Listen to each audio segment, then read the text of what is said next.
What's up, everybody? Welcome back to the Oak Tree Football Channel, and in today's video I'm going to be ranking my top 10 quarterbacks in the Big Ten. The Big Ten is easily one of the best conferences in college football. There are very many good teams, a lot of good teams. A lot of people say that it is the best, but for me it's the second best. I say the SEC is the best. I think a lot of people would agree with me on that, but a lot of people do think the Big Ten is a very good conference. There's some very, very good quarterbacks.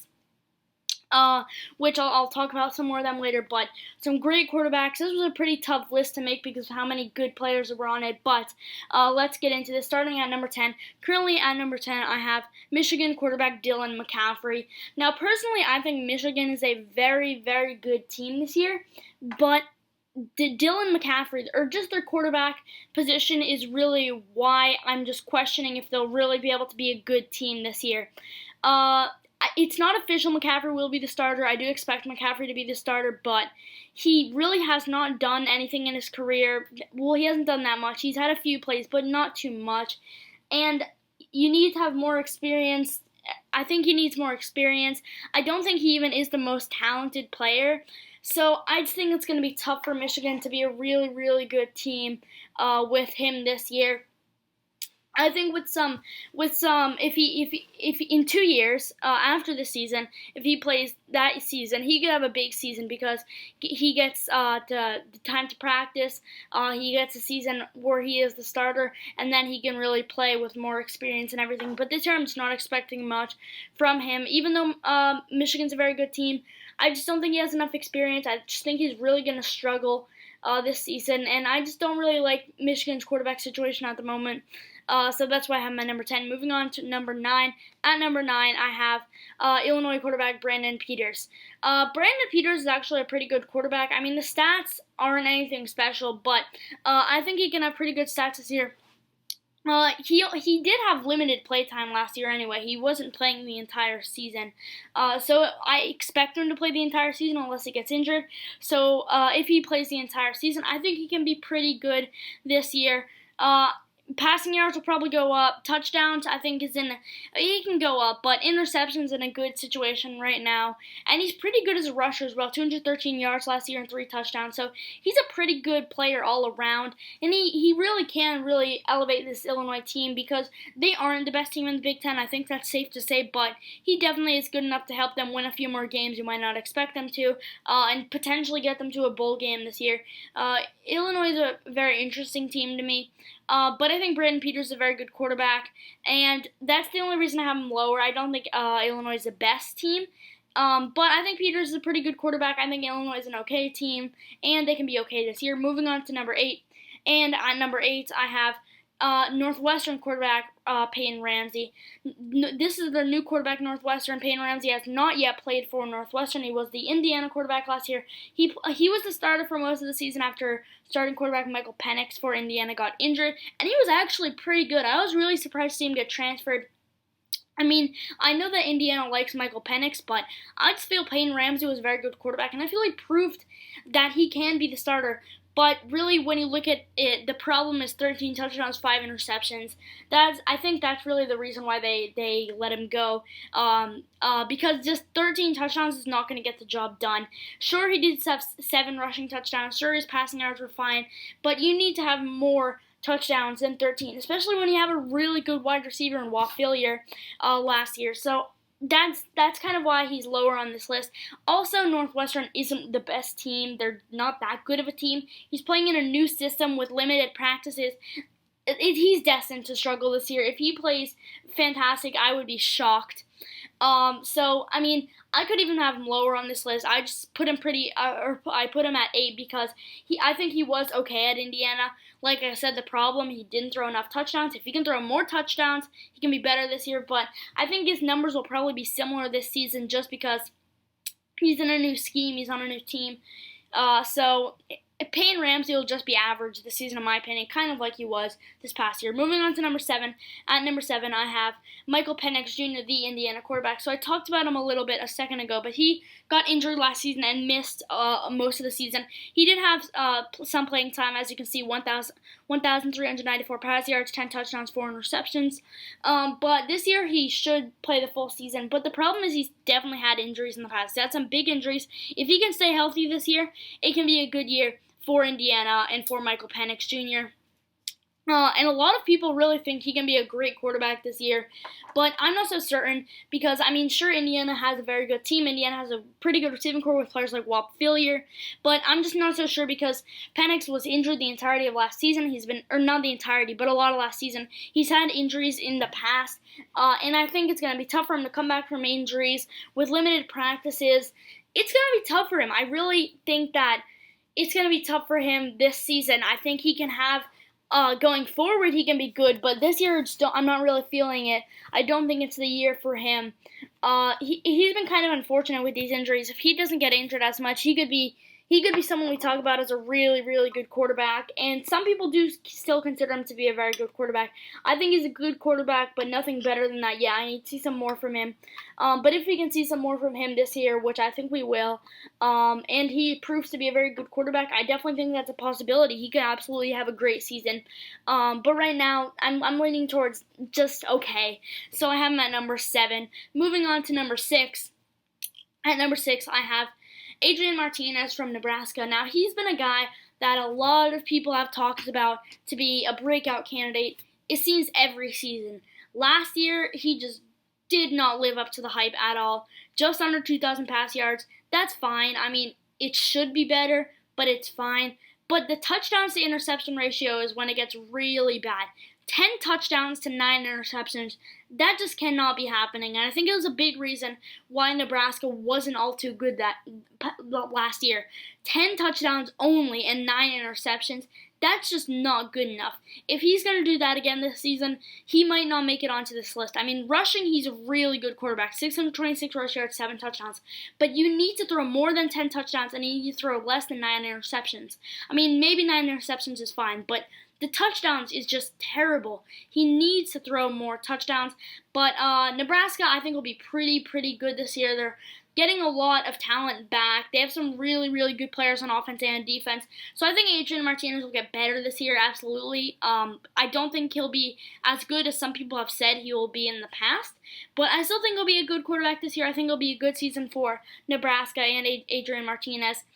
So I put him just outside of the top 5 on my list. And now getting into the top 5, moving to number 5.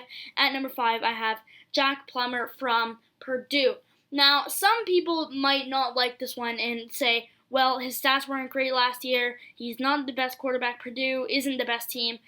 I think Purdue's a good team, but some people don't. But the reason I have Plummer at 5 is because the receiving core. The receiving core for Purdue is one of the best in the conference, led by Rondale Moore. He was injured last season, but he's been really, really good in the past. Extremely good. And they have some other fantastic wide receivers. This is easily one of the best receiving cores in the conference, if not the nation. And I think Plummer, that will really help Plummer, and I think he'll get better this season. He needs to get a lot better, though. He really does. And I think he will get a lot of help with the new receivers, but still, 1,603 pass yards, not good enough. 11 touchdowns, not good enough.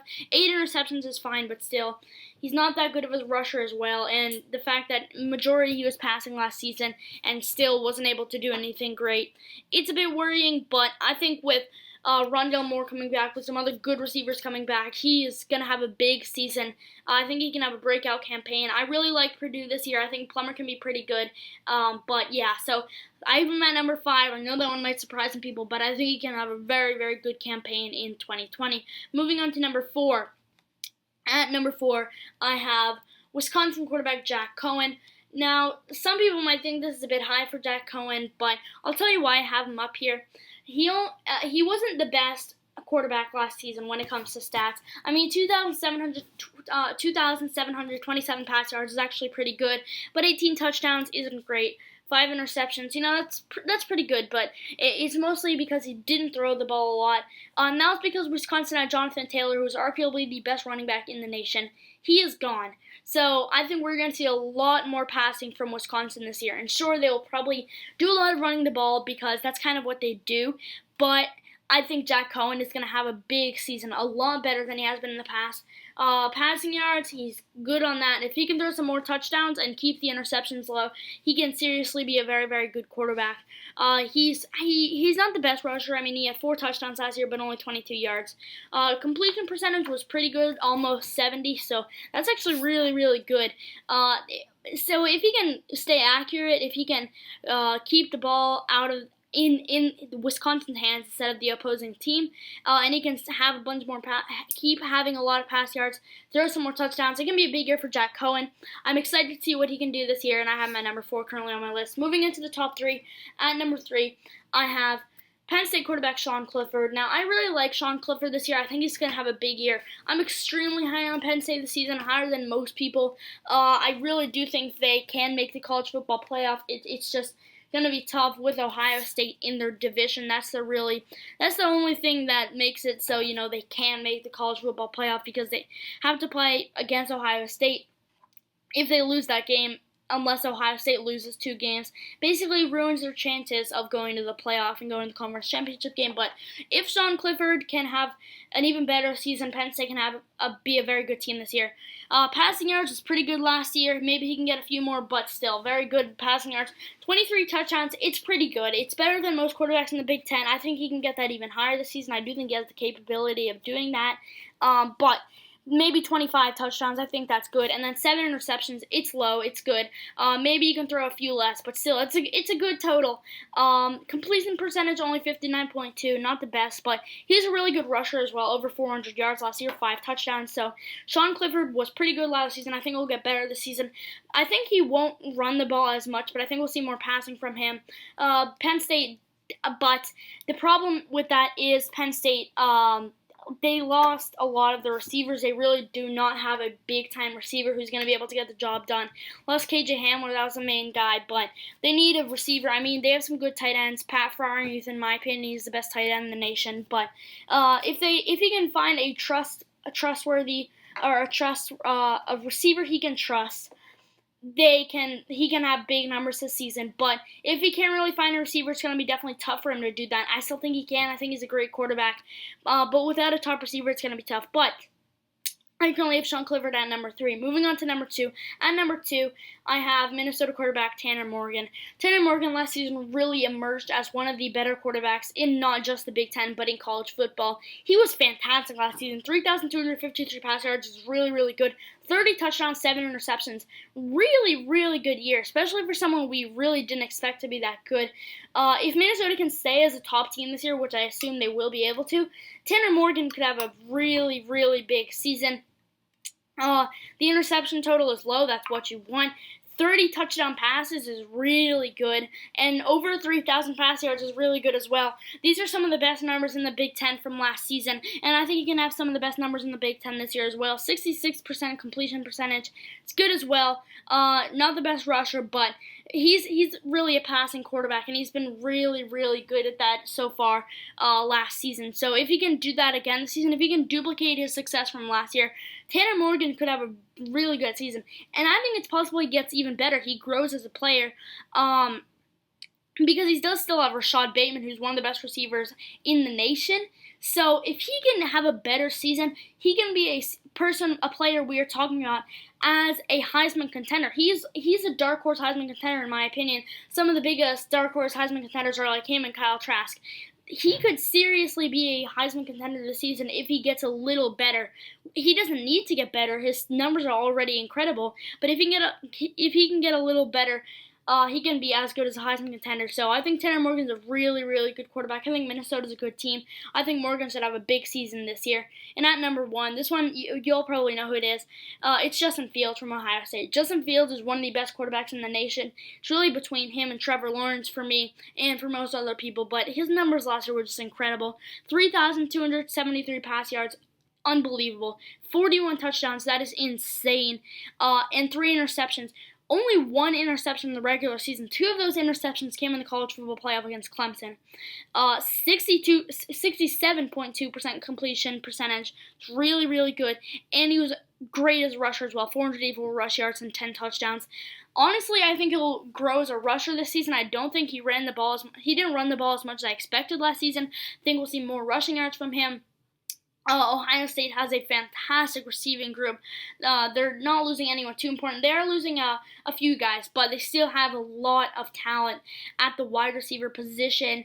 Ohio State's just a team that's talented on both sides of the ball at basically every position. They're going to be a competitor in college football this season. They're going to be close, if not in the national championship, and they could easily win the national championship game this year. Justin Fields was just unbelievable last season, and I just don't see any reason why he won't be as good unless he gets injured. I think Fields is going to have a huge season this season for Ohio State, and I just knew he was going to be at number 1. He was just easily the best quarterback in the Big Ten and one of the best in the nation, definitely top 3. And those are my top 10 quarterbacks in the Big Ten. What are you guys' top 10 quarterbacks? Tell me in the comment section below. If you enjoyed this video, don't forget to leave a like. And if you are new around here, feel free to subscribe for more NFL and college football content. Thank you for watching. I hope you enjoyed, and I'll see you guys in the next video.